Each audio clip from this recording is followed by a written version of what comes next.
Shalom Pure People, welcome back to Pure Talks. Hari ini kita akan ngobrol-ngobrol lagi. Balik lagi bersama gue, Rivel. Bosen kali ya gue kasih perkenalan mulu. Nama Rivel, teman-teman. Hari ini gue nge-host lagi dan kita ketemu lagi. Mungkin gue udah agak lama ya, kalian gak ngeliat gue gitu. Cuman hari ini gue pengen ngobrol-ngobrol lagi bareng satu orang yang luar biasa banget, teman-teman. Hari ini kita akan ngebahas soal Joy to the World. Nah, akan kita ngebahas apa aja, sejauh apa kita akan ngebahas soal Joy to the World ini, nanti aja kita lihat ya. Tapi teman-teman, sekali lagi, hari ini Pure Talks ini adalah sebuah podcast di mana kita anak muda akan ngobrol. Jadi teman-teman, ini hanya opini dan kebetulan banget hari ini gue kedatangan satu narasumber yang luar biasa banget teman-teman, dan menurut gue bagi teman-teman yang punya banyak pertanyaan mengenai kekristenan dan lain-lain gitu tentang Tuhan Yesus, ini cocok banget buat teman-teman, dan teman-teman silahkan coba langsung aja tanya di komen. Kalau teman-teman yang lagi nonton sekarang, langsung aja cepet-cepet tanya di komen apa yang teman-teman mau tanyain, mungkin tentang keimanan teman-teman masih ragu gitu ya, teman-teman banyak pergumulan, kalian bisa langsung tanya aja. Nah, coba multimedia, coba kasih lihat sebenarnya ada nggak sih kira-kira kita ini punya guest itu kayak gimana gitu, gambaran sedikitnya ada nggak? Nah, ini dia guest speaker kita. Hari ini kita akan ngobrol bersama Kok Kevin Chandra T. Nah, nanti biasanya dia dipanggil CT. Nah, untuk mengenal lebih lanjut, mungkin gak usah berlama-lama lagi. Perkenalan gue udah selalu sama lah setiap minggunya, setiap kali kita podcast juga ngomongin hal yang sama gitu. Kita langsung aja sambut Kok Kevin Chandra T. Halo semuanya. Shalom. Shalom. Shalom ya. Ya, shalom. Kelihatan ya. Ini ya. Biar kelihatan beriman ya. Iya, biar kelihatan beriman aja. Shalom. Kok, mungkin sebelum ada pepatah bilang, tak kenal kata sayang. Supaya para penonton, para Pure People bisa makin sayang sama Koko, mungkin Koko kenalin dulu kali ini Koko. Oke. Jadi halo semuanya, nama gua Kevin. Biasa dipanggil CT. Jadi di sini diundang karena anugerah Tuhan oleh teman-teman dari Lumina Gracia untuk bisa mengikuti acara Pure Talks-nya. Nah, jadi gue sendiri sekarang ini kerjanya di suatu perusahaan susu. Terus pelayanan sekarang di GKI BSD, ada di bidang pembinaan, kemudian juga melayani di Grace Alone Ministry, yaitu ministry yang mewadahi gerakan apologetika Indonesia salah satunya. Jadi gue juga sebenarnya lulusan dari Akademi Apologetika, dan di situ aktif melayani juga sebagai fasilitator dan juga event koordinator di situ. Widih. Berarti itu kalau nggak salah gembalanya Pak GKI BSD itu Pak Gabriel. Pak Gabriel ya, yang dari Bali sebelumnya. Iya betul. Ya. Oke. Wah. Kok, jadi hari ini kita akan ngebahas satu topik yang mungkin Koko juga udah tahu ya, udah diceritain juga lah di briefing. Gila, profesional banget kita ini, di briefing dulu sebelumnya. Jadi biar gak kaget ya. Iya, biar gak kaget. Biar gak gagal jawabnya ntar. Iya. Jadi hari ini kita ngebahas soal Joy to the World. Nah kan udah dijelasin juga tadi, kayak Joy to the World ini kita tahu nih, hari Natal adalah hari yang selalu dirayain semua orang. Even dia percaya nggak percaya, sebenarnya mereka rayain. Cuman dirayain sebagai hari libur begitu ya, hari pesta lah, pokoknya senang-senang gitu. Tapi kita tahu bahwa ada satu hal yang lebih penting dari pesta dan happy-happynya. Yang lebih penting adalah ada Yesus Kristus gitu yang lahir. Nah, kita akan ngobrol soal itu lebih dalam gitu hari ini. Tapi sebelumnya, karena kan bosen banget ya kalau kita cuma ngobrol gini-gini doang gitu. Aku mau ajak satu orang yang mungkin tadi juga udah ada di briefing gitu. Aku mau ajak satu orang karena ada beberapa pertanyaan yang harus dia yang jawab. Koko nggak bisa jawab. Koko nggak bisa jawab pertanyaan ini. Sorry. Oke, nggak apa-apa. Mari kita sambut Iping. Halo Iping. Ping, kenalin diri dulu Ping, singkat. Kenalin diri secara singkat dulu Ping. Oke, nama aku Iping, cuma nama aslinya Miranda. Nggak penting banget ya. Terus aku kesibukannya lagi UAS aja sih, kan kuliah kan soalnya semester 5. Jadi kayak sibuk-sibuk tugas aja. Oke. Ping, jadi gini, kita tuh jadi ceritanya ada satu pertanyaan yang sungguh sangat amat menarik ya. Dan kan kamu tahu ya, kamu kan orang Kristen Katolik nih kan. Kamu tahu kan Maria? Kenal nggak sama Maria? Tahu? Kenal dong. Oh, kenal. So kenal nih. SKSD banget. Kalau nggak kenal nggak diajak ke sini kok. Iya, kan seperti yang kita semua tahu ya. Kalau Maria itu kan melahirkan Tuhan Yesus itu bukan yang kayak dia bikin dulu terus habis itu lahirin gitu kan. Enggak kan? Dia benar-benar tiba-tiba punya gitu ya. Nah, sekarang gini. Kamu bayangin kamu Maria ya kan? Kamu bayangin misalnya satu ketika tiba-tiba ada malaikat Tuhan turun gitu kan. Iping, ada kabar gembira untuk kamu. Kamu hamil tanpa suami. Gimana, Ping? Gimana, Ping? Katanya kamu hamil tanpa suami. Itu anak dari Roh Kudus gitu. Gimana, Ping? Shock lah. Shock banget lah. Terus bilang apa? Enggak. Mimpi gitu enggak. Ternyata perut buncitnya aku ini udah bayi. Ternyata bukan buncit. Selama ini bukan kambing ternyata. Bayi. Iya. Gimana, Ping? Apa reaksi kamu, Ping? Kamu selain kaget, terus kamu bakal ngomong apa? Gak mungkin lah. Gak mungkin. Malaikatnya suka bercanda gitu. Nih, walaupun kamu gak percaya kan tetap hamil dong. Yang namanya Tuhan kan selalu menepati janjinya kan. Dan tetap hamil nih yang lu kira buncit itu, kan? Ya, kirain buncit udah pakai korset, ternyata beneran hamil gitu kan. Nah, terus udah hamil, terus ternyata kamu harus ngelahirin anaknya itu di kandang domba. Gimana, Ping? Mau nggak? Marah-marah nggak sama suami kamu yang rencananya baru jadi suami kamu? Marah-marah nggak kamu? Kamu gimana sih? Bukannya ke rumah sakit gitu, enggak ya? Wah, bahkan ya, suaminya belum ada kok. Oh, iya juga, bener. Kan tunangan yang sangat berbakti, ya kan? Gimana? Kamu bakal ngomong apa sama suami kamu? Atau kamu kayak enggak, masa di kandang domba? Lu kira gue hamilin domba gitu? Tega banget. Aku ngomong tega banget.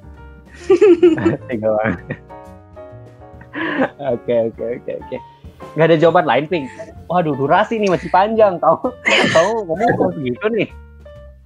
Bingung banget soalnya kayak kalau bayangin kandang domba kalau zaman sekarang kayak ini loh kayak nggak terbayang gitu loh Kak.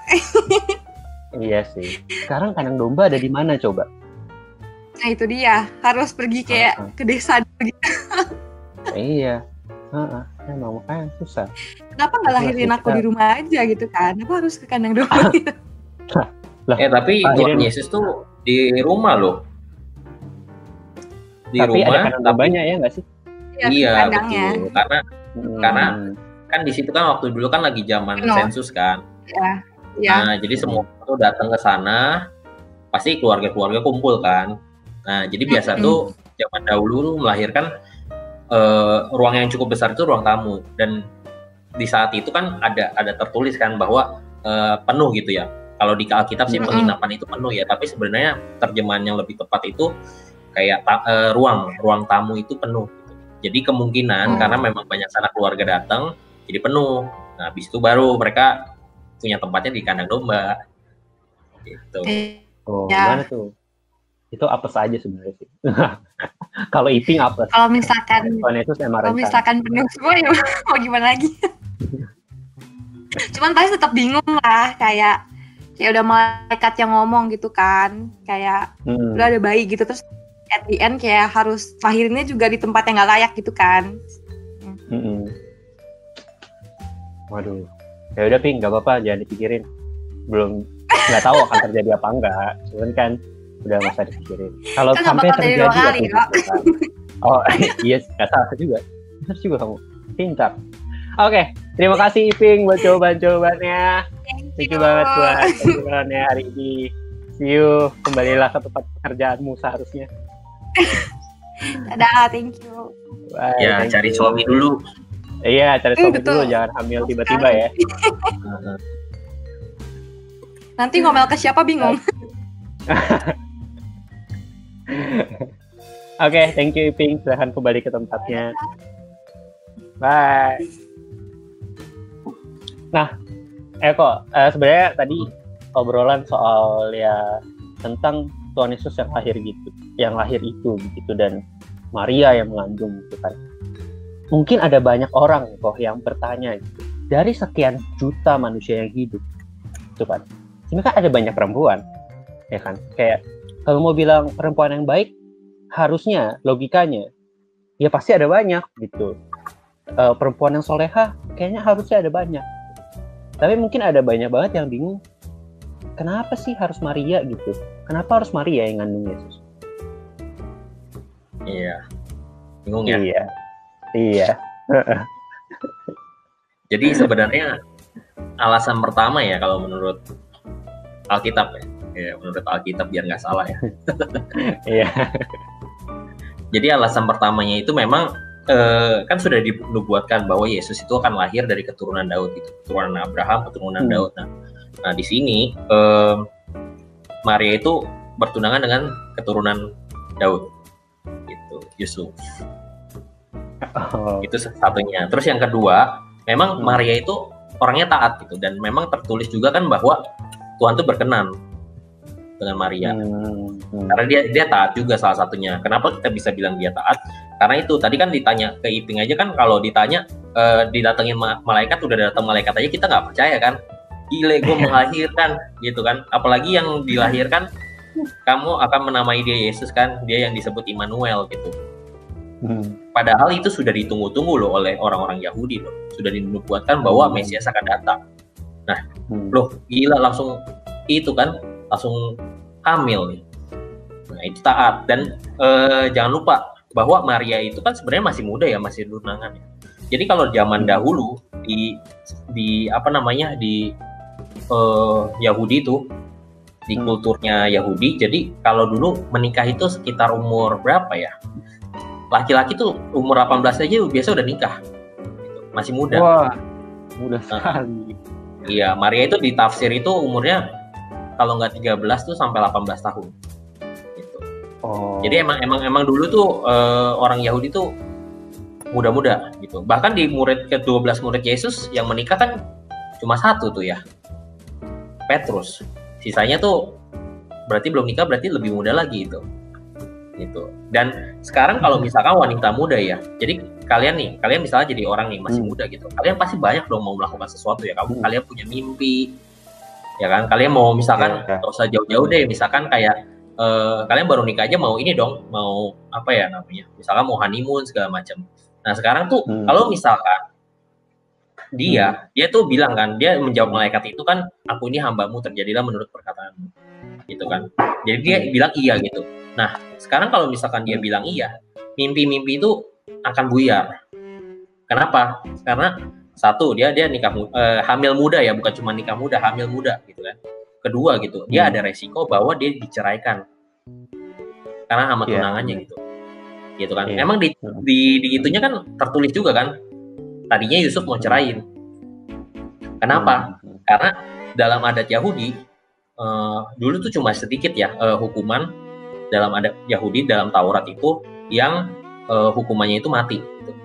Paling kurang lebih ya di bawah 5 lah ya dosa-dosa yang harus dihukum mati gitu ya. Salah satunya itu berzina.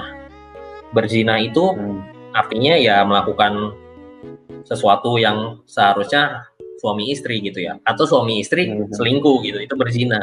Nah jadi itu hukumannya mati, hukumannya dirajam batu gitu. Jadi saat dia bilang iya, itu tuh dia mempertaruhkan nyawanya juga. Gak cuma nyawanya dia juga punya keluarga gitu. Sekarang kalau misalkan nih kamu punya saudara perempuan nggak? Punya. Nggak punya ya? Punya kan ya? Mikir ya? Iya, punya. Iya, kenapa mikir ya? Nah, sekarang kalau saudara perempuan kamu itu, relax aja kan? Di sini kan narasumbernya gue, relax. Yang nanya relax aja. Iya. Nah, sekarang kalau misalkan ada perempuan gitu ya, hamil di luar nikah gitu ya, malu nggak? Pasti gitu ya. Ya seenggaknya kalaupun nanti bisa menerima, awalnya kan kayak kaget kenapa gitu kan. Apalagi orang tua gitu kan. Dia akan mempermalukan keluarganya. Dimana dulu adatnya itu kalau berzina aja dihukum mati gitu. Apalagi keluarganya malu nggak? Malu pasti gitu kan.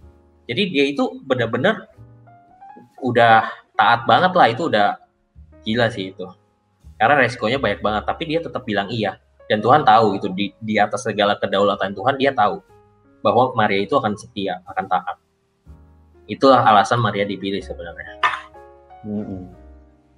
Gitu ya teman-teman. Jadi kalau jangan bilang Tuhan random pick ya teman-teman. Enggak, Tuhan nggak random. Tuhan pilih bener-bener, dicari kan. Nah, kok tapi pasti banyak juga yang nanya gitu. Ya sekarang gini, Tuhan Yesus itu kan Tuhan, kan? Ya kenapa jadi bayi? Gitu loh kan?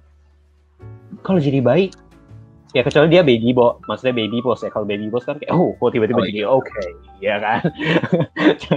Zaman dulu tidak ada konsep baby boss, nggak ada konsep baby boss kan zaman dulu.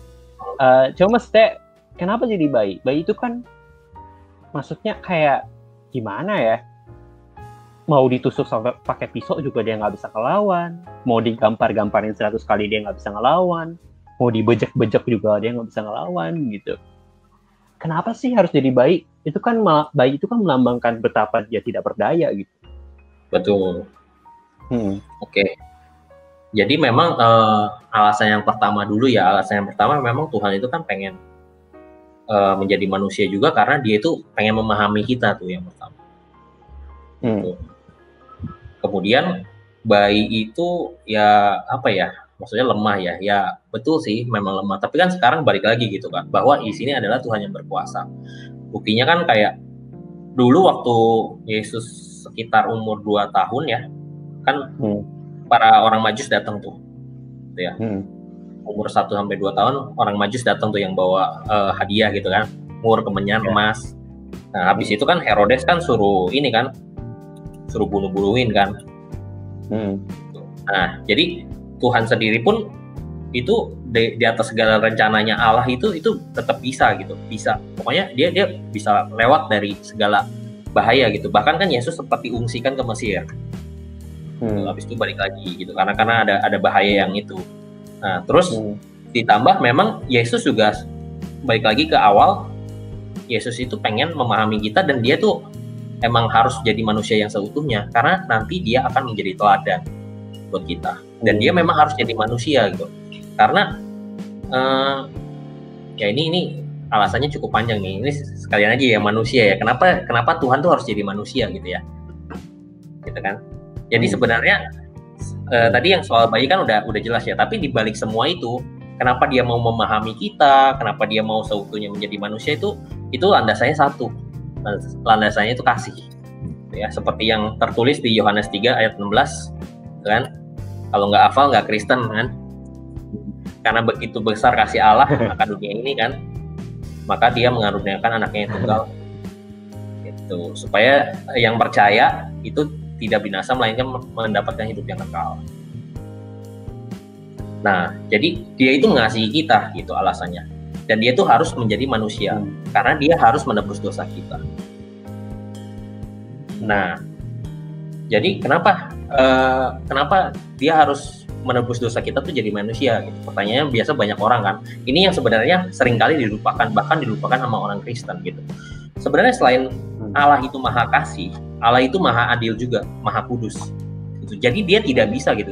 Jadi Tuhan tuh nggak bisa can stand sin gitu, jadi nggak bisa sama dosa gitu, itu karena dia maha kudus gitu, dosa itu nggak kudus, dia nggak bisa, dan dia tuh maha adil karena dari dulu kalau misalkan dosa itu kan upahnya maut ya. Iya. Jadi memang penebusan itu harus ada korbannya, karena dulu kan dari perjanjian lama itu kan ada konsepnya itu adalah kita memberikan bakaran persembahan gitu ya, kayak misalnya dari zamannya Kain dan Habel. Itu sampai Abraham mau persembahkan anaknya gitu kan, itu persembahan.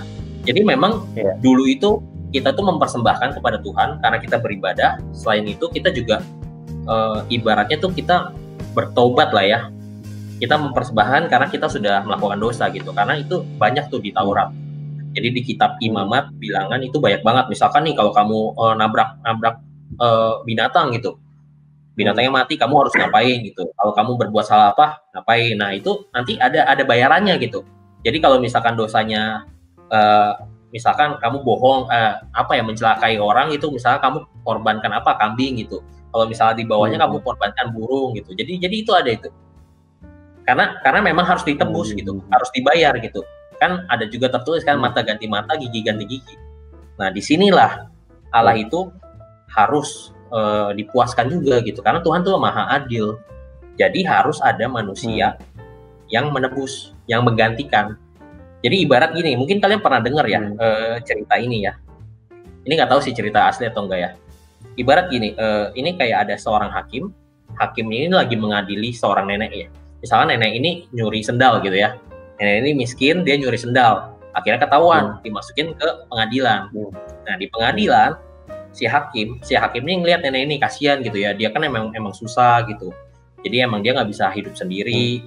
Jadi dia nggak bisa cari uang sendiri. Jadi makanya dia mencuri gitu ya. Mencuri sendal, mencuri makanan gitu.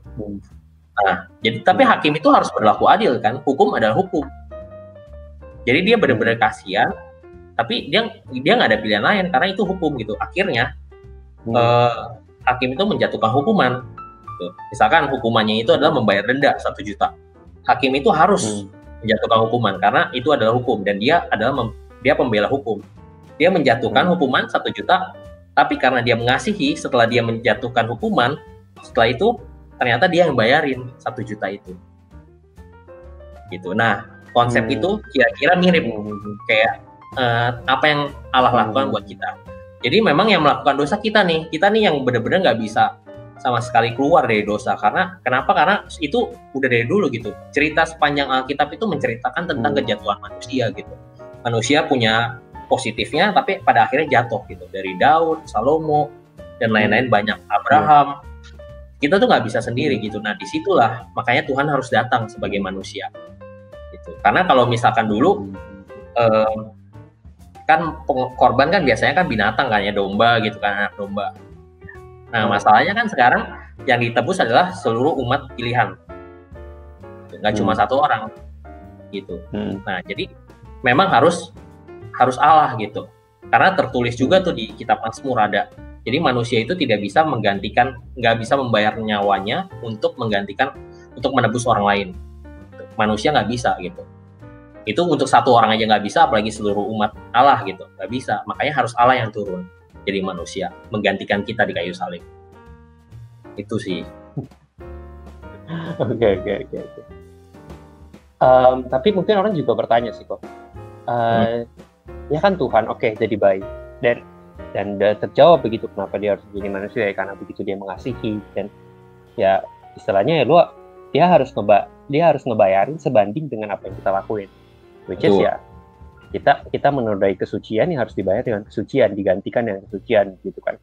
Tapi pertanyaan berikutnya mungkin seperti yang tadi udah kita bahas juga ketika ada Iping tadi, ditanya ke Iping soal dia melahirkan di kandang domba begitu loh. Kandang domba itu kan ya mungkin zaman sekarang bilangnya apa ya, di karpot mobil gitu kan. Di karpot gitu di luar gitu, atau nggak di taman gitu kan. Itu kan maksudnya ya dia Tuhan yang sedemikiannya, kenapa harus di kandang domba gitu loh. Tuhan nggak ada cara yang lebih bagus gitu, apa kek gitu. Misalnya lahir di ruang tamu deh, nggak apa-apa deh, terima deh. Ruang tamu nggak apa-apa deh, gue terima gitu. Terus kandang domba gitu kan, Tuhan macam apa gitu. Gimana? Ya. Jadi itu salah satu alasannya sih itu sih, memang dia itu pengen jadi teladan yang sempurna buat kita. Sekarang kalau misalkan Tuhan aja yang punya segalanya gitu ya, yang menciptakan langit yang indah, gunung-gunung gitu, dia aja mau jadi manusia yang hina gitu ya. Gak usah dilihat dulu deh lahir di mana jadi manusia yang hina, terus ditambah lagi lahirnya di kandang domba kan. Nah itu akan membuat kita merasakan sesuatu nggak sih, bahwa kasihnya itu makin besar gitu, dan dia mewakili orang-orang yang memang selama ini terlupakan. Jadi dia itu benar-benar bisa jadi teladan yang sempurna. Sekarang kita bisa ngomong kan, kita bisa diingetin gitu, kita bisa ditegur gitu. Tuhan aja yang punya segalanya aja rendah hati, kok lu sombong gitu. Dan dia itu memang pengen benar-benar memahami sepenuhnya kita gitu. Makanya dia tuh lahir dari yang paling rendah, matinya dihina, disiksa gitu. Sekarang manusia mana sih yang nggak terwakili dengan dia seperti itu, ya kan? Dia mewakili dan dia bisa menjadi teladan gitu. Bahkan dia dijahatin aja dia bilang ampunilah orang itu karena dia tidak tahu apa yang dia perbuat gitu. Mau gimana gitu? Kita sebagai orang Kristen mau benci orang, Tuhan aja nggak boleh gitu. Dia udah jadi manusia, dia nggak kayak gitu kok, nggak benci orang, kok lu benci gitu. Nah itu kita jadi nggak enak dong. Waduh, iya juga ya.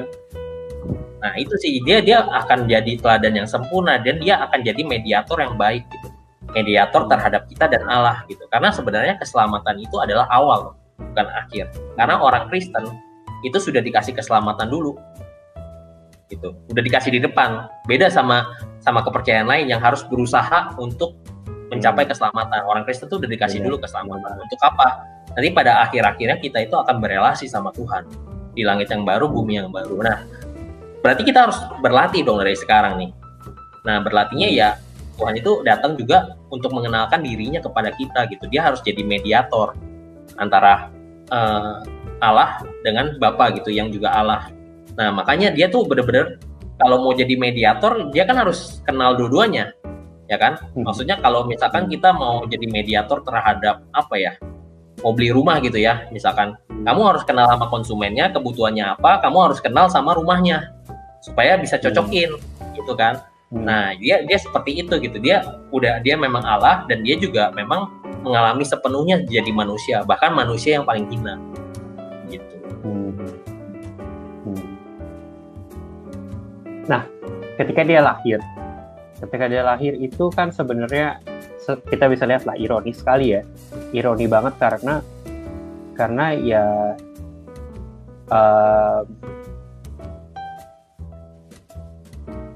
halo, pokoknya menghilang guys.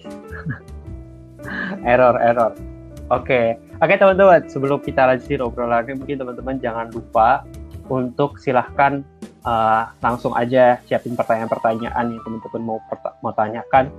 Dan teman-teman mau lagi bingung apa soal kekristenan dan lain-lain, bisa silahkan ditanya-tanya jadi komen. Oke? Mungkin kok Kevin sudah bisa masuk lagi ke chat. Sorry. Oke.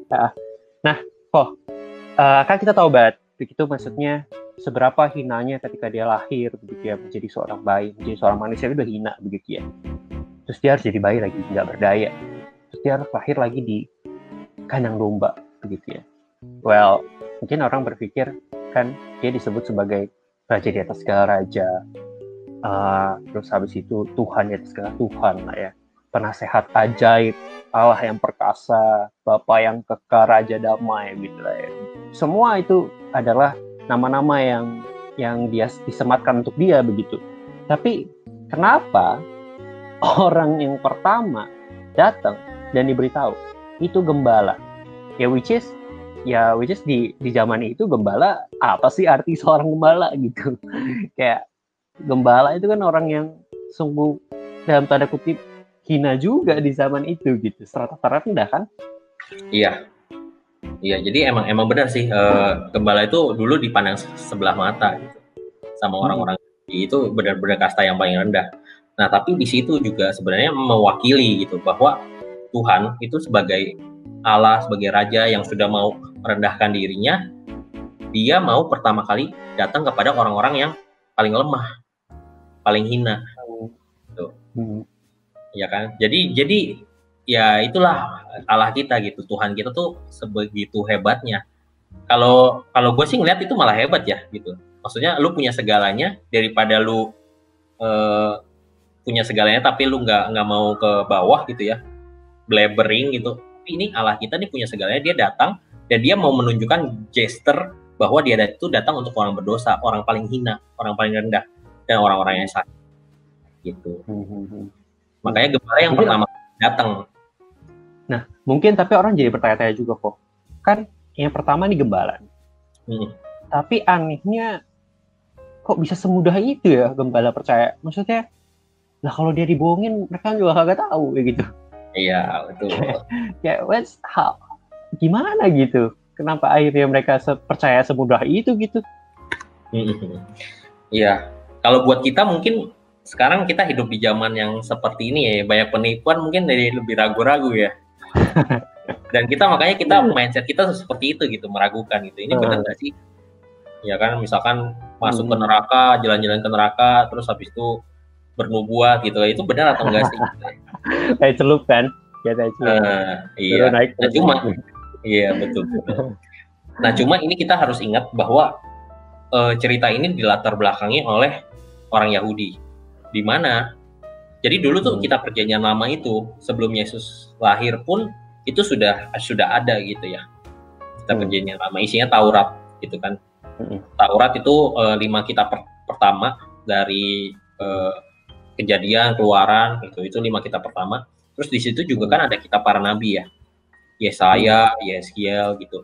Nah, jadi dari zaman dahulu Yesus itu kelahirannya sudah dinubuatkan gitu. Makanya itu yang tadi kamu bilang namanya itu ada banyak, gelarnya ada banyak, itu siapa yang ngomong? Itu nubuat ya? Itu nubuat. Itu di kitab perjanjian lama. Coba nanti cari ya kitab apa. Betul. Jadi dari zaman dahulu memang sudah dinubuatkan. Jadi sangat wajar buat orang-orang Yahudi itu tahu gitu. Karena mereka, apalagi ya mereka. Jadi Yahudi itu cukup unik ya. Jadi mereka itu ceritanya pendatang, ya kan? Pendatang, habis itu awalnya kan dari Yakub kan. Yakub punya 12 anak gitu kan, Yusuf salah satunya. Terus Yusuf akhirnya ke Mesir.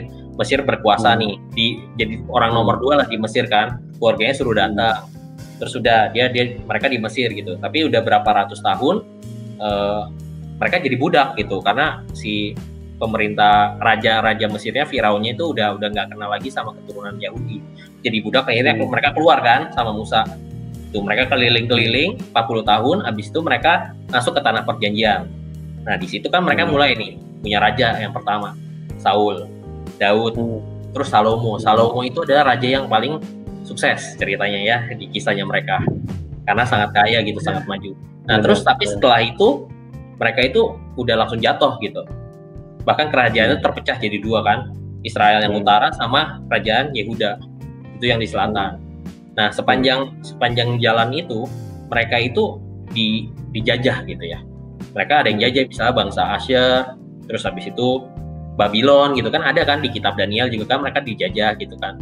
Terus bangsa Persia. Jadi mereka benar-benar setelah kejayaan mereka jatuh, dijajah gitu ya. Ibarat kayak kita tuh dijajah dulu zaman Belanda gitu, disiksa, diapain lah pokoknya kan.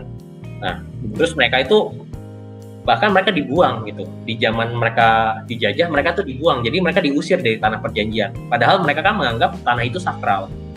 Gitu. Tanah yang diberikan Allah untuk mereka gitu. Tapi mereka dibuang gitu. Nah, akhirnya sampai bait sucinya kan dihancurkan. Gitu. Akhirnya mereka dibuang. Nah, terus di zaman penjajahan Persia, mereka tuh boleh udah balik aja gitu kan. Atas kedaulatan Tuhan berbicara kepada raja Persia, mereka diperbolehkan balik. Gitu. Terus mereka balik, ya udah mereka yang tadinya terserak-serak balik lagi ke tanahnya mereka, bikin bait Allah lagi. Nah, dari situ mereka masih tetap lemah gitu. Jadi mereka menanti-nantikan nih kapan nih balik lagi nih, comeback lah ya istilahnya, kapan nih kita comeback nih gitu kan. Nah, terus habis itu datanglah tentara Romawi gitu.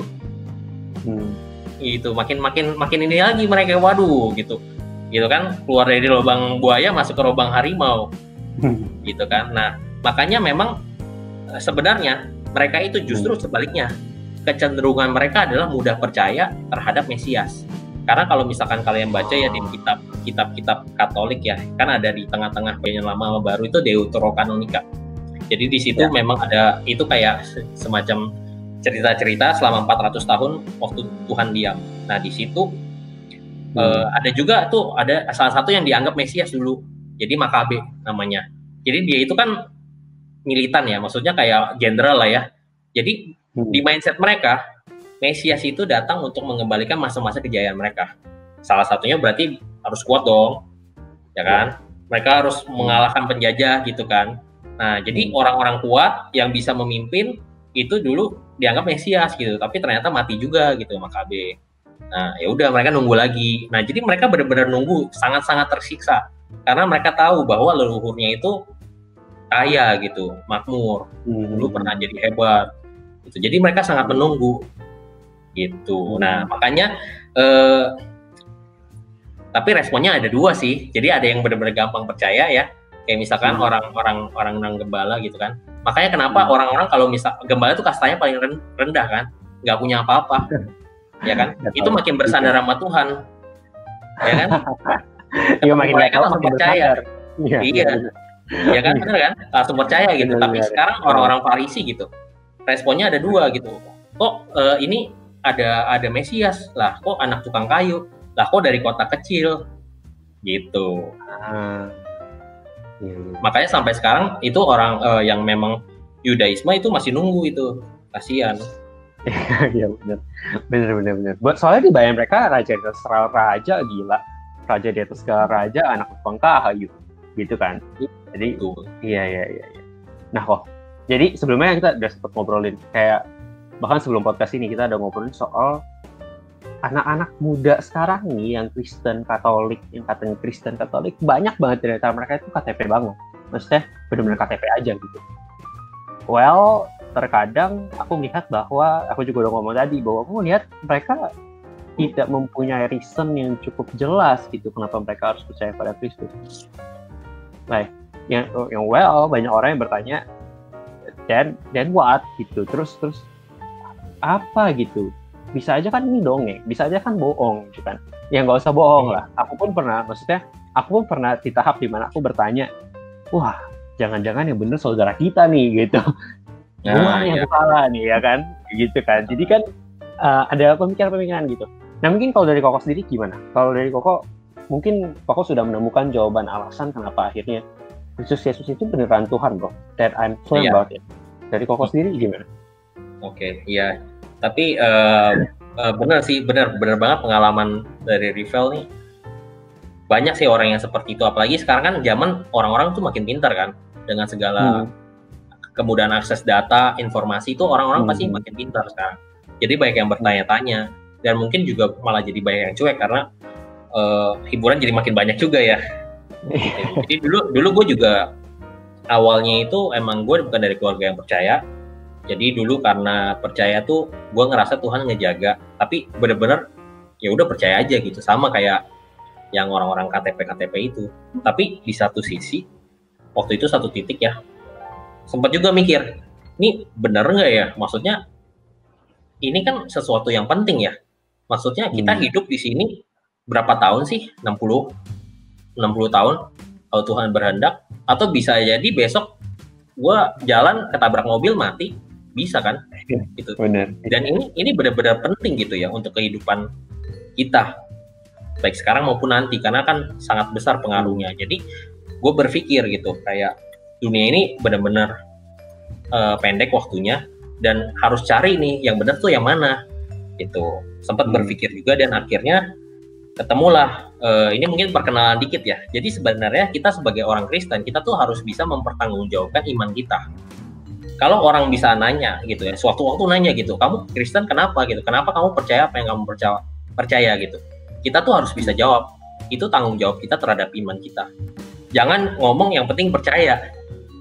Wah itu jawaban itu jawaban yang seringkali menyesatkan orang gitu ya, termasuk gua gitu ya.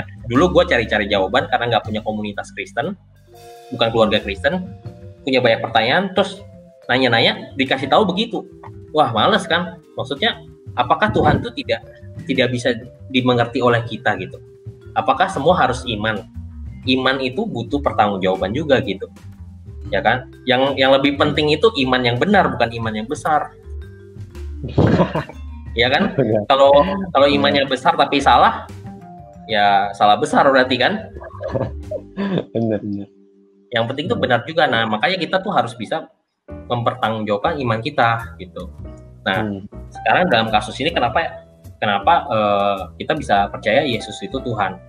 Sebenarnya yang paling gampang ya, sebenarnya banyak lah jawabannya, tapi paling simpel tuh satu, yaitu kita membuktikan kematian dan kebangkitannya, gitu. Jadi proses penyaliban, gitu kan?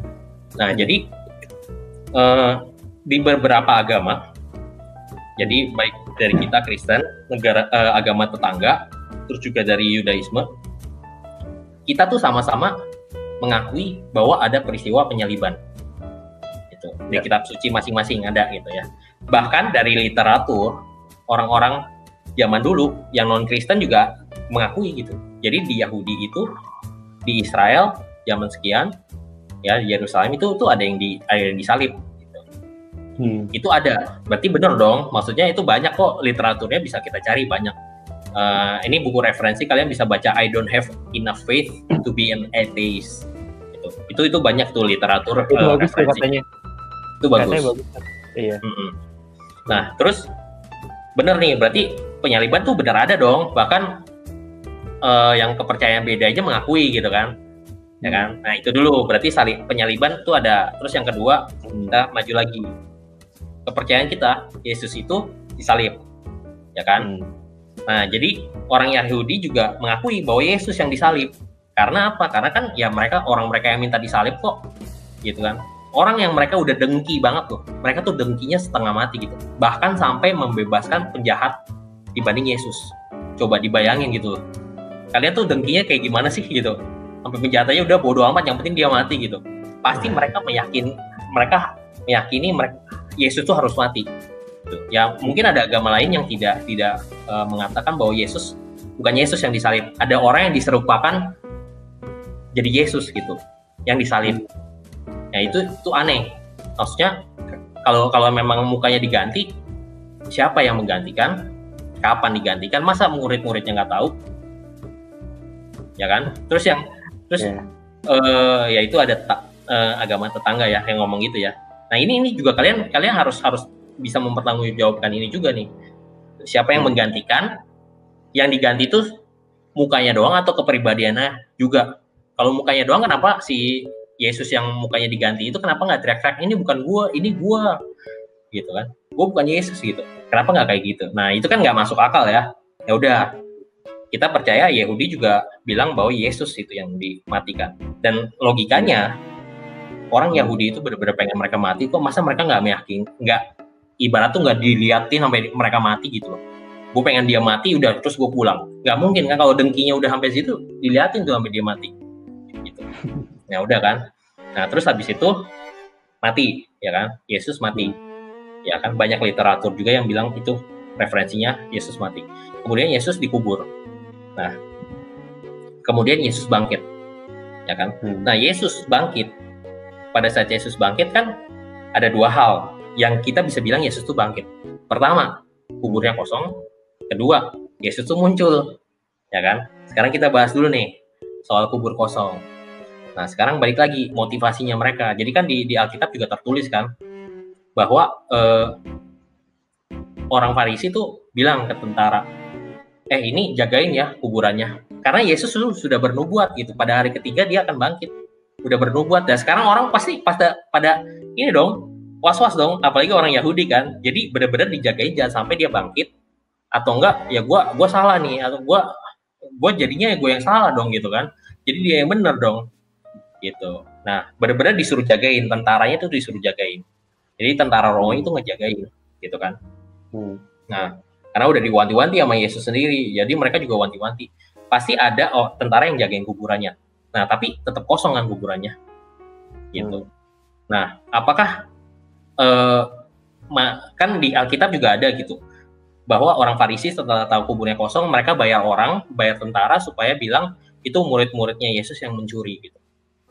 Dan zaman dulu waktu Yahudi itu juga ada kejadian itu. Maksudnya orang-orang Farisi menuduh itu gitu loh. Murid-muridnya tuh yang curi, makanya biar dia kelihatannya kayak bangkit. Nah, cuma kalau kita telaah ya, kalau kita nalar gitu ya. Sekarang tentara tuh profesional gitu kan. Ya kan, dan yang dijaga itu, yang ngejaga pasti nggak dikit. Karena udah diwanti-wanti kok Yesus mau bangkit, jadi benar-benar udah was-was gitu. Ibarat tuh kayak dulu si Ahok tuh dijaga dimasukin penjara itu pasti banyak dong polisinya kan, udah wanti-wanti tuh daripada rusuh gitu kan. Nah itu pasti gitu ya. Sekarang kalau misalkan para muridnya mau mencuri, mereka itu kan cuma nelayan ya, pemungut cukai, nelayan tuh ya, dicucuk pedang juga kan meninggal gitu kan, mau berantem nggak bisa. Nah terus kuburannya juga kuburan zaman dulu itu kan kuburan batu gede itu ya kan, yang harus digeser gitu. Dan itu biasanya di zaman dulu kuburan itu terletak di dekat-dekat jurang. Nah kalau mereka mau menyelinap diam-diam, satu kan tentara profesional pasti berjaga bergantian. Kedua nggak mungkin dong orang-orang tentaranya nggak sadar, ya kan? Kalau sadar ya udah berantem, cucuk gitu, meninggal. Nah, tapi hilang gitu kan. Ya sudah gitu. Nah, terus yang kedua nih, Yesusnya muncul gitu. Yesus muncul di depan murid, bahkan muncul di depan ratusan orang. Nah, kita pencatat 500 orang. Gitu. Yesus nggak cuma muncul gitu, ngobrol, habis itu dipegang, makan ikan bareng ya kan, gitu. Jadi kayak bener-bener ini gitu, ada Yesus gitu. Yang lihat tuh nggak cuma satu. Jadi kalau orang bilang itu mah halusinasi gitu, lu mah emang lagi sedih aja. Jadi bilang ke murid-muridnya ya, lu mah sedih aja, makanya lu ngeliat Tuhan gitu. Ya tapi banyak yang mengalami gitu. Masa halusinasi berjamaah? Kan enggak gitu kan. Nggak ada yang itu.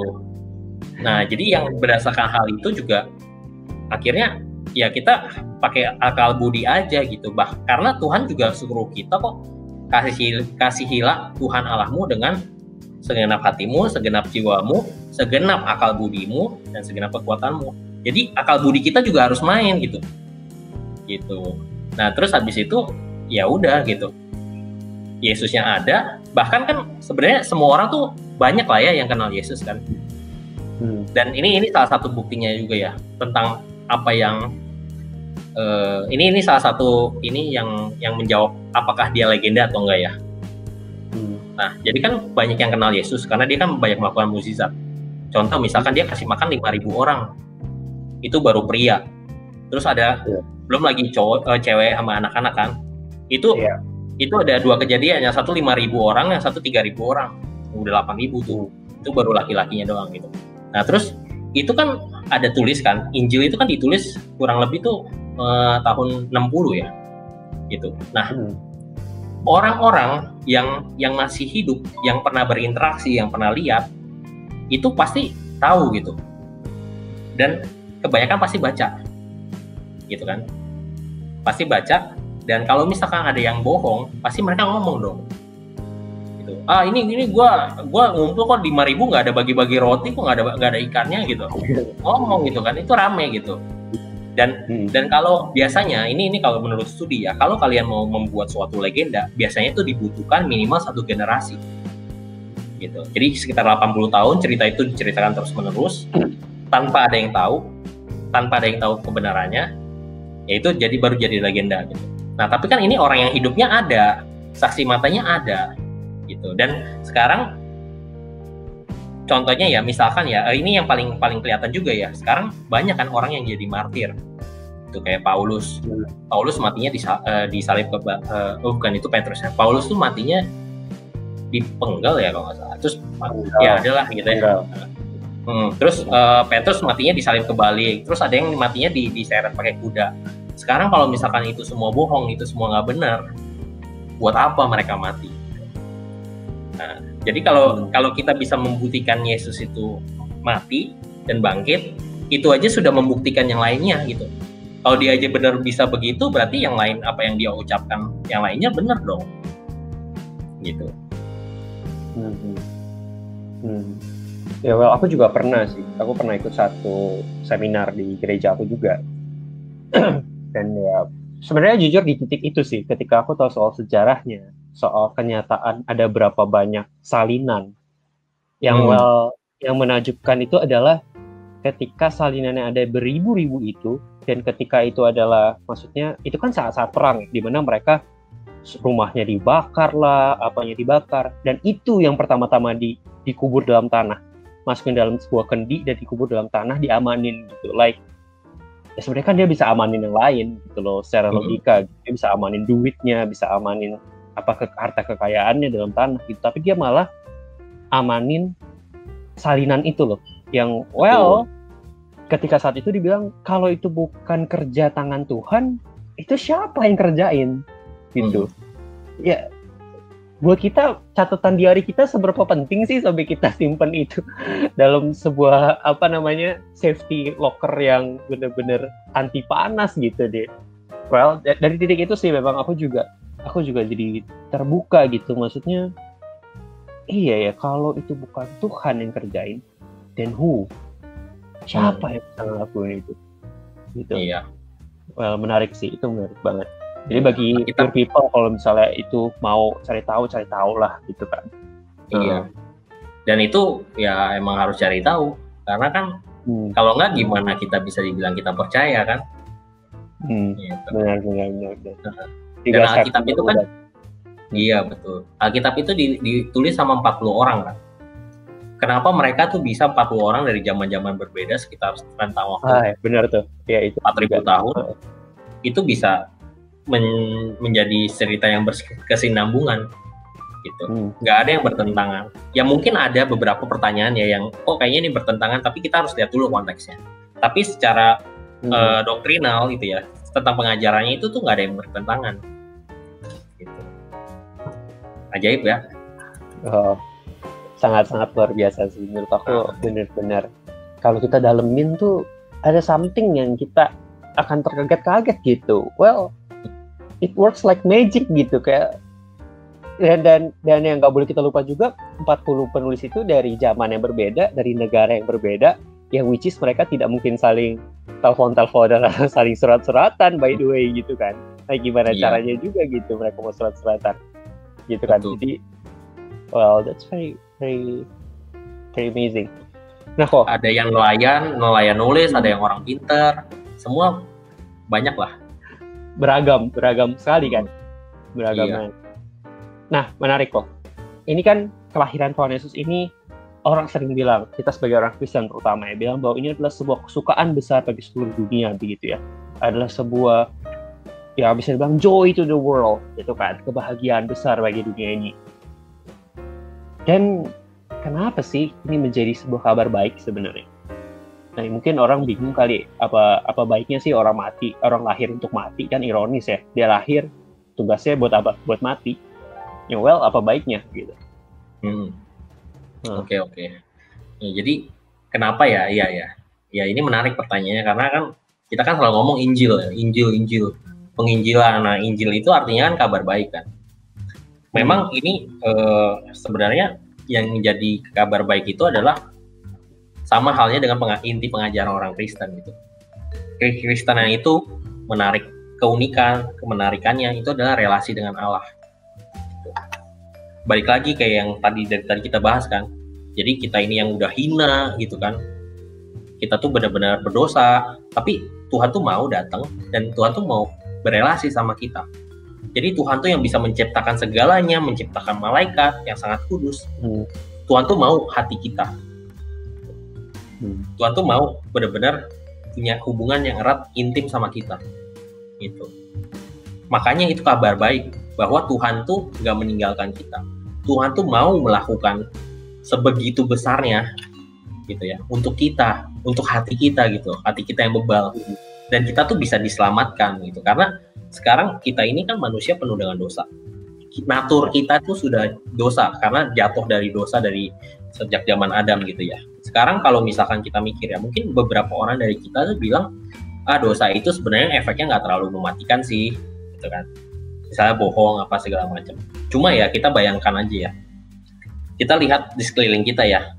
Apakah kita bisa bilang kalau dosa itu adalah masalah utama dari manusia itu oversimplifikasi? Sebenarnya enggak. Gitu. Sekarang kalau misalkan kita lihat orang-orang tuh, banyak orang yang miskin gitu ya. Itu tuh salah satunya kondisi yang dilahirkan dari dosa dari orang lain gitu. Contoh misalkan para pemimpin gitu ya. Kemarin aja kasih bansos saya kan dipajakin 10.000 kan. Iya, benar. Gitu kan. Maksudnya itu baru satu loh. Dan kita sudah hidup sekitar ribuan tahun yang dosa kita tuh udah pekat. Sudah tercipta sistem yang penuh dengan dosa. Sekarang kayak misalkan kita tuh bisa nggak sih di sini ngurus-ngurus surat apa dokumen gitu-gitu tanpa nggak bayar gitu. Susah gitu ya. Orang tuh udah pengennya tuh rakus, serakah. Itu tuh dosa loh. Dan itu bisa menyebabkan penderitaan buat orang-orang lain gitu. Sekarang kita punya banyak penyakit gitu ya. Karena apa gitu ya? Karena dosa itu. Contoh misalkan kayak penyakit-penyakit yang kayak AIDS gitu. Pernah dengar kan AIDS itu dari mana asalnya? Iya kan? Ya, itu kan karena dosa. Gitu. Nah, jadi sekarang ya mungkin udah biasa kali ya. Tapi sebenarnya memang masalah utama kita tuh dosa gitu. Kenapa masih banyak kejahatan di dunia ini? Karena orang-orang orang-orang baik itu juga susah untuk bergerak gitu. Gitu. Dan emang dosanya itu banyak, dan di sini Tuhan tuh mau menyelesaikan, saya mau berelasi, Tuhan tuh mau menyelesaikan masalah kita, sehingga pada akhirnya nanti setelah kita bertemu dengan Dia seutuhnya gitu ya, kita tuh udah benar-benar bisa merasakan yang tadinya kita itu ya susah kan, hidup susah gitu kan, karena mau kita orang hidup benar gitu ya, kita tuh pasti hidupnya susah karena dampak dari dosa orang lain juga gitu ya kan, mau hidup benar kayak gimana juga susah gitu. Nah nanti pada akhirnya ya kita bisa bersama dengan Dia berelasi, itu sih indahnya. Jadi benar-benar Dia itu mau datang buat kita menyelesaikan semua permasalahan kita, bukan semua sih, maksudnya permasalahan kita yang paling besar itu dosa. Cuma orang kan kadang salah mengartikan kan ya. Maksudnya Tuhan tuh, aduh kok gue udah ikut Tuhan masih susah gitu. Dan ini ya yang menariknya ya, manusia itu sebenarnya ya dirancang itu punya lubang di hatinya. Nah biasanya manusia itu mengisi lubang itu dengan banyak hal, contoh materi gitu ya, pengakuan dan lain-lain. Makanya manusia tuh sering dibilang kan, manusia itu nggak pernah puas. Betul, karena ada lubang gitu, dan lubang itu seharusnya dari penciptaan itu harusnya tuh yang mengisi itu Allah. Nah, karena manusia itu udah terputus dari Allah, sudah jatuh dalam dosa, makanya kita cari-cari terus gitu.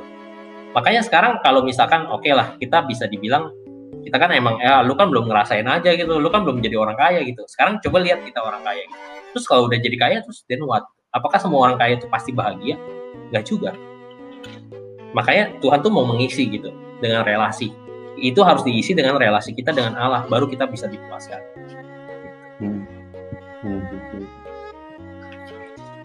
Oke, mau ingetin lagi buat your people semua, kalau mau bertanya silahkan jangan lupa langsung aja tulis di komen, kalau komen live kita, live chat, nanti kita akan bacain pertanyaan dan kita akan ujiin pertanyaannya ke Coach Tete. Nah kok, kita udah tahu nih kabar baik, kita tahu kabar yang begitu indah, kita tahu sekarang udah, dan pertanyaan berikutnya pasti adalah then what? Setelah kita tahu, then what? Oke. Jadi setelah kita tahu ya kita harus menghidupi sih kasih itu. Maksudnya apa gunanya kita tahu tapi kita tidak memaknai, ya kan? Kita hidupi secara personal gitu. Kita kaitkan. Tuhan tuh memang menunjukkan wahyu umumnya ya, maksudnya Dia menebus gitu kan, mati buat kita. Tapi kan pasti ada personal juga yang Tuhan lakukan buat kita, yaitu pengalaman kita pribadi dengan Allah. Bisa beda-beda. Dan kita harus memaknai itu gitu. Tuhan yang begitu baik buat kita. Terus kedua itu kita harus bagikan. Ibarat ya, kita nih ember ya, tadinya kosong gitu ya. Tuhan tuh isi gitu dengan air gitu ya. Dengan kasih, air itu adalah kasih gitu. Dan itu kasihnya sangat besar. Sampai pastinya ember tuh luber-luber gitu. Sekarang kita tuh nggak akan bisa lah, kita nggak akan bisa buat nampung itu. Makanya kita harus bagikan. Karena kalau kita benar-benar senang banget, ya kita harus bagiin. Gitu. Dan itu memang align juga sih sama apa yang Tuhan nyatakan gitu. Yang terakhir kan, amanat agung gitu kan. Jadikanlah seluruh murid bangsaku, kemudian habis itu baptislah, kemudian ajarilah mereka gitu. Harus begitu. Nah, kita juga ada bahas nih yang tadi soal gimana mau ngomong sama orang yang nggak percaya. It's gonna be hard gitu. Maksudnya kita tahu lah sekarang orang juga makin lama makin sensitif ya. Aku ngerasa juga kayak gitu ya. Maksudnya apalagi kita ngomongin soal kepercayaan, ngomongin soal Tuhan, it's gonna be hard gitu buat kita. Apalagi kita anak muda gitu kan sekarang. Dan how gitu.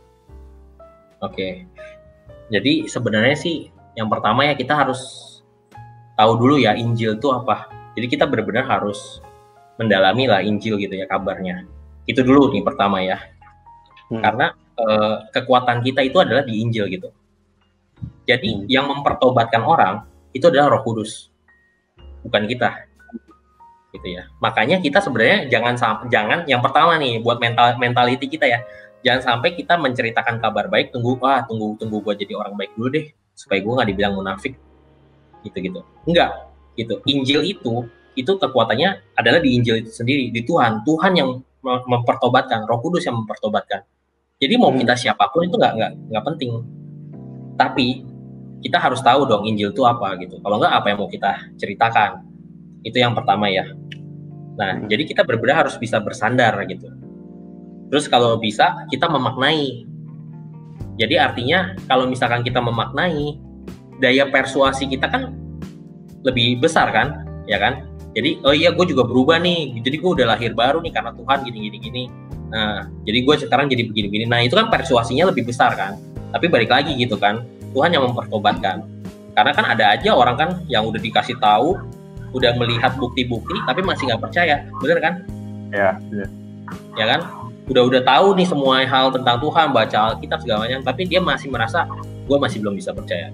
Itu banyak orang kayak gitu. Tapi ada juga orang yang misalkan nih dengar hosti perjamuan kudus ya, hosti dipecah aja itu ada yang bertobat, ada orang yang bertobat dari mimpi, ada banyak. Itu banyak banget pengalaman. Nah itu artinya ya memang Tuhan tuh yang mempertobatkan. Nah jadi dulu di Akademi API ya, Apologetika Indonesia, gue diajarin ada 2 hal. Jadi ada penginjilan berhasil, ada penginjilan efektif. Nah jadi kita itu dipanggil untuk bisa melakukan penginjilan yang berhasil, artinya menceritakan tentang kejatuhan manusia, kasihnya Allah, sehingga dia bisa datang ke dunia ini, mati untuk kita, dan kemudian bangkit, serta menang atas dosa-dosa kita. Itu penginjilan yang berhasil. Caranya itu beda-beda tiap orang. Nah, penginjilan efektif itu orang yang sudah kita ceritakan, percaya, itu efektif. Tapi sekali lagi, yang bikin orang percaya itu Roh Kudus. Dan yang penting kita penginjilan yang berhasil aja. Begitu. Dan memang yang terakhir tuh yang susah sih. Jadi kita benar-benar harus bersandar, kita harus berhikmat, karena kita minta Tuhan tuh yang pimpin gitu. Yang penting kita bikin mentality dulu aja gitu. Satu, mentality kita udah, kita pokoknya dipanggil untuk menginjili. Mau kita ini orang bobrok, mau kita ini orang yang berdosa, takut dibilang apa, udah kita mentalnya itu. Satu. Kedua, memang Tuhan itu yang mempertobatkan. Tugas kita adalah ngomong dari awal sampai akhir. Nah, ketiga yaitu bersandar, sehingga nanti ya Tuhan tuh, kita berdoa tentunya bersandar, kita harus berelasi sehingga kita tuh bisa berhikmat dalam ngomong. Karena biasanya orang Kristen itu tahu jawabannya itu adalah Kristus, semua masalah jawabannya itu Kristus gitu kan. Tapi kita nggak tahu pertanyaannya gitu. Kita nggak tahu pertanyaan orang itu yang harus kita tahu, dan itu caranya adalah kita harus punya kasih gitu. Makanya kita harus bersandar sama Tuhan supaya kita juga bisa dapat kasih, karena kasih itu berasal dari Dia, sehingga waktu kita mengasihi, kita tuh bisa lebih kasih emosionalnya juga, supaya kita bisa lebih memahami orang itu. Nah, makanya itu kadang-kadang ya berarti people jangan lupa bahwa kita nggak boleh salah kaprah juga ya kok ya. Kayak maksudku, kadang-kadang kita ngerasa gagal, yang kayak ya ini salah gua makanya dia jadi nggak percaya gitu. Ini salah gua nih, dia jadi nggak punya semangat lagi buat melayani. Ini karena gua nggak kasih posisi yang sesuai dia mau, jadi dia nggak mau melayani lagi. Nah, well, nggak begitu ya. Jadi people diingat gitu bahwa segala sesuatu yang berhubungan dengan hati, kerinduan akan Tuhan, kecintaan akan Tuhan, itu bukan part kita, ya kok ya. Betul. Ya part kita sampai sebatas kamu ingetin apa enggak, kamu kasih tahu dia apa enggak, gitu. Tapi kalau udah di luar dari itu ya let's God do His work gitu, ya kan? Ya, itu udah bagian dia gitu. Jangan kita, kadang-kadang dalam tanda kutip ya, kita ngerasa kita jadi kayak kesannya mengambil job desk Tuhan gitu ya, kayak. Betul ya. Iya kan, like. Ya. Banyak banget anak muda yang kayak berapi-api banget terus jadi down cuma gara-gara gagal nih gue gitu. Ya kan gitu. Nah, itu jadi kalau sering banget. Jadi kalau misalkan kita menginjili, kita berjalan bersama Tuhan, melalui Tuhan juga. Kalau misalkan ada sesuatu yang gagal, ya itu sebenarnya bukan gagal, itu memang jalan Tuhan. Karena itu kan pelayanan bareng Tuhan kan. Kalau kita gagal, artinya Tuhan juga gagal. Karena kita melayani bareng Tuhan. Nah, tapi kan masalahnya, apakah Tuhan pernah gagal? That's the question again. Jadi ya jangan takut, karena tenang aja gitu. Karena ada Tuhan kok. Rencana semua di tangan dia kok, orang dia yang rencanain semuanya kan. Nah, Betul. Nggak perlu khawatir. Nah, jadi dari salah satu anak kreatif ada yang kasih sebuah cerita nih kok. Ceritanya Gimana? ada sebuah perumpamaan kayak mungkin bagi teman-teman pure people gitu ya, pengen tahu alasannya Tuhan itu ngobrol sama manusia, nggak tahu, tapi ini kayak perumpamaan yang benar-benar kasar aja sih kok sebenarnya. Kayak ada sebuah perumpamaan kayak manusia ingin berbicara kepada semut, kan? Berbicara kepada semut. Kalau suatu ketika semutnya lagi berjalan, terus kayak nggak tahu lah, pokoknya tiba-tiba ada sesuatu lah, ada lubang di ujung sana yang gede banget, yang semut itu nggak bisa lihat gitu, dan manusia teriak gitu, kayak lu jangan ke situ, itu ada lubang, tapi semutnya tetap jalan. Well, akhirnya manusia itu berpikir bahwa ya juga dia nggak ngerti bahasa gue, jadi gue jadi semut, terus ngobrol sama manusia gitu. Itu cuma gambaran kasar aja buat pure people. Mungkin teman-teman pure people lagi membayang-bayangkan Tuhan menjadi manusia sebenarnya mirip seperti itu mungkin ya. Atau kalau menurut kau gimana? Apakah itu bisa menjadi salah satu contoh juga gitu? Ya contoh bisa sih, cuma ya bisa sih. Cuma yang Tuhan lakukan lebih dari itu. Maksudnya Tuhan itu kan nggak lebih dari itu ya. Maksudnya gimana ya? Ya sebenarnya kan kalau jadi Tuhan itu kan bisa aja kan. Ya udah gue ya kan bisa segalanya ya udah gue kirim aja, gue bikin, misalnya gue manusia, gue bikin aja robot semut ya kan, gue bikin robot bentuknya semut supaya mereka bisa komunikasi, ya udah gue kasih tahu deh mereka gitu ya. Tapi Tuhan itu nggak bikin robot, dia sendiri yang langsung jadi semut. Ya well itu hanya perumpamaan, dan iya betul, lebih besar dari itu gitu istilahnya. Supaya bisa ngebantu aja. Oke. Kok kan tadi kita udah banyak banget ngebahas nih soal kelahiran Yesus, soal kenapa Maria, banyak sekali pertanyaan sudah dijawab gitu. Dan well, ada orang-orang yang mungkin sekarang di luar sana masih bergumul juga soal imannya, soal bagaimana untuk bisa memberitakan, mungkin yang udah percaya berpikir gimana cara gue bisa jadi berkat buat orang-orang gitu. Mungkin sebelum kita tutup begitu ya,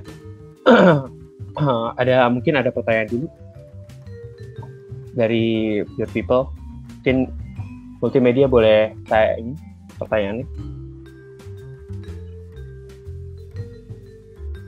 Nah, ada yang nanya, namanya Bernadette Vanessa Setiono kok.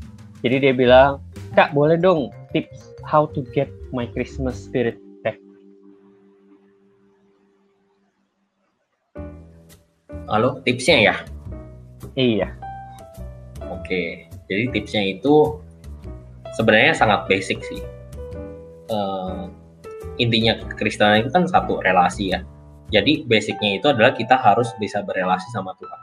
Nah caranya gini, satu memang kita berdoa. Berdoa itu ya udah kita ceritain aja. Jadi kita tuh di hadapan Tuhan tuh gak usah apa ya, maksudnya kalau kita ada dosa kita akui, kalau misalkan kita ada kelemahan kita akui, kita seneng pun kita cerita aja. Kayak ibarat tuh kita cerita sama pacar, keluarga gitu. Apalagi ini Tuhan yang benar-benar mengasihi kita gitu ya, kita doa. Nah terus kemudian yang kedua itu biarkan Tuhan yang ngomong sama kita. Jadi bisa caranya ya kita coba aja dalam doa itu, kita sesudah kita ngomong, kita keluarkan semua unek-unek kita, kemudian kita biarkan aja, kita kayak semacam meditasi tapi fokusnya ke Tuhan. Tuhan tuh mau ngomong apa sama kita. Memang awalnya susah gitu. Nah terus yang satu lagi caranya Tuhan itu ngomong sama kita, yaitu baca Alkitab. Karena Tuhan tuh udah kasih itu omongan Tuhan semua itu. Kalau misalkan kita cuma berdoa itu nggak cukup. Karena ibarat tuh kita kayak miss call gitu ya. Kita ngomong terus tapi kita nggak membiarkan Tuhan ngomong, kita nggak baca Alkitab, kita nggak biarin Tuhan ngomong. Itu kayak satu arah doang. Nah dari situ waktu kita merenung itu membiarkan Tuhan ngomong juga kita bisa mengingat gitu kebaikan Tuhan gitu. Dan biasanya membantu, coba aja kita lihat peristiwa tapi kita ngomong what if, nah, kita pikir what if gitu ya. Ya memang hari itu buruk, tapi bisa lebih buruk kan. What if gitu kan. Tapi nggak jadi lebih buruk karena Tuhan gitu. Hari itu kita dapat sesuatu yang baik gitu. Kita bisa telusuri gitu. Kenapa kita bisa dapat sesuatu yang baik? Apakah benar-benar usaha kita? Apakah ada intervensi dari Tuhan? Gitu. Intinya relasi. Oke. Oh iya, sama relasi. Sama jangan lupa ya, yang kedua itu komunitas. Selain kita ke atas kan hubungan vertikal, ke samping juga. Gitu. Karena kan itu kan ada hukumnya kan, kasihilah Tuhan Allahmu, terus ada lagi kasihilah sesamamu kan. Karena kita kan juga diciptakan sebagai makhluk yang komunal. Iya. Bahkan Tuhan bilang kasihilah sesamamu manusia seperti dirimu sendiri, dan itu pun dia bilang setara dengan hukumnya apa gitu. Dia bilang bahwa hukum pertama pun sama kedua pun ini bukan berarti yang kedua lebih bawah gitu. Kayak dia mau bilang ini setara dan lu harus lakuin secara bersamaan. Iya betul.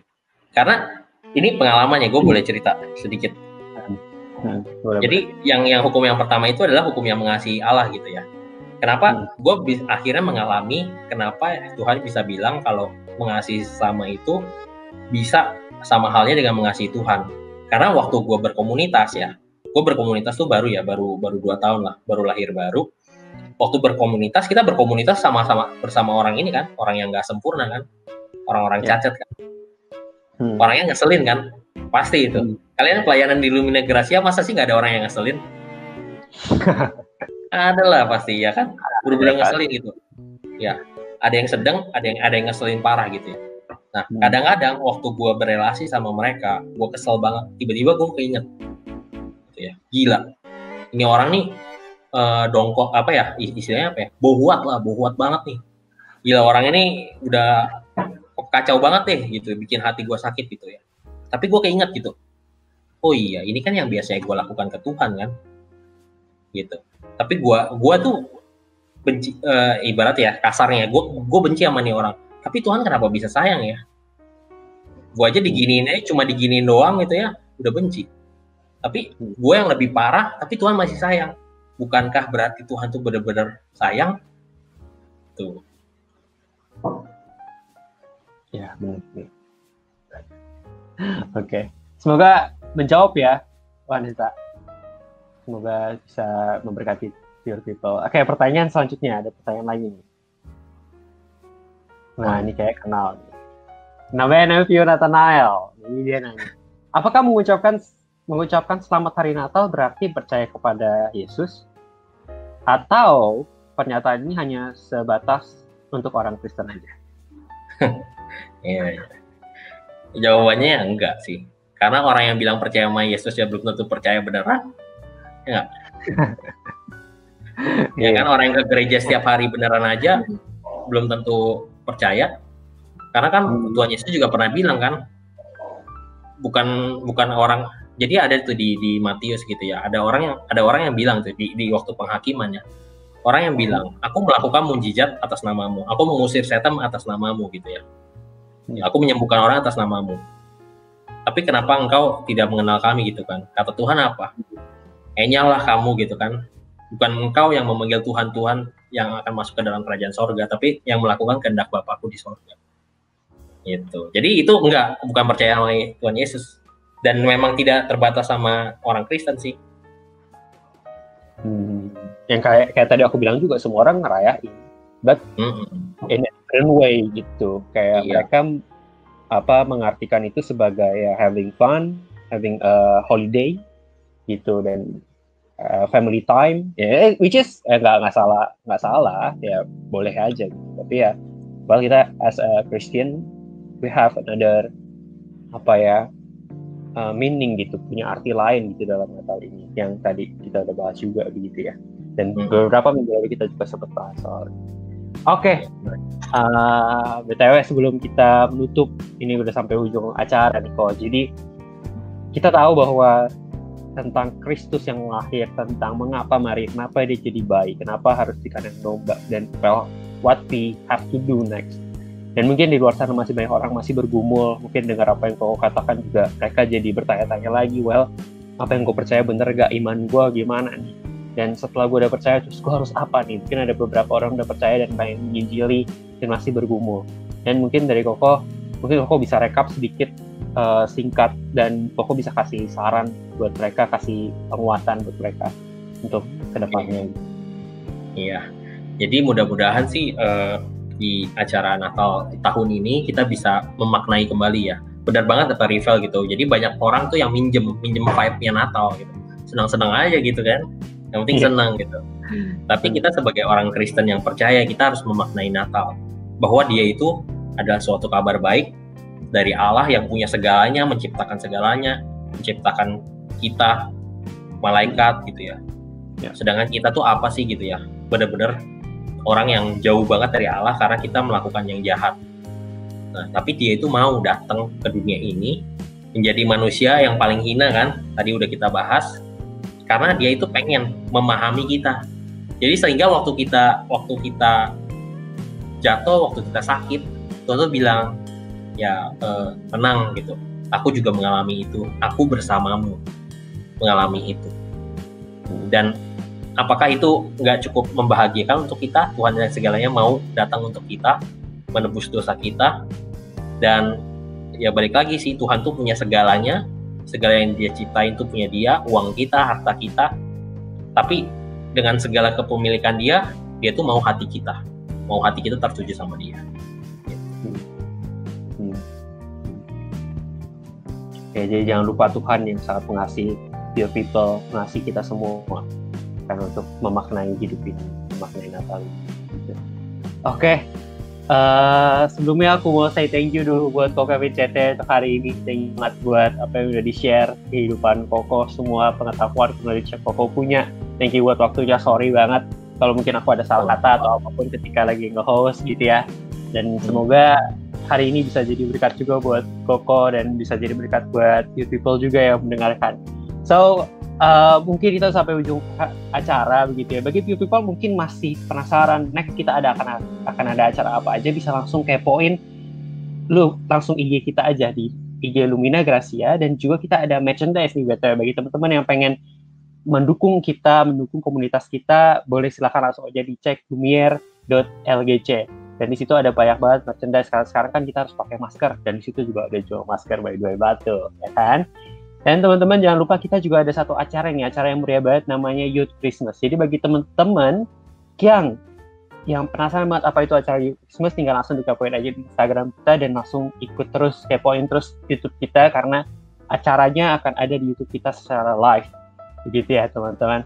So, teman-teman jangan lupa klik like kalau teman-teman suka dengan video ini dan teman-teman ngerasa video ini sangat bermanfaat buat hidup teman-teman. Dan jangan lupa untuk subscribe kita juga dan share ke teman-teman lainnya supaya bisa menjadi berkat lebih banyak orang lagi. So, I think that's all, dan I want to thank buat semua orang yang sudah nonton hari ini. Don't forget to be pure and blessed. See you guys semuanya. God bless you.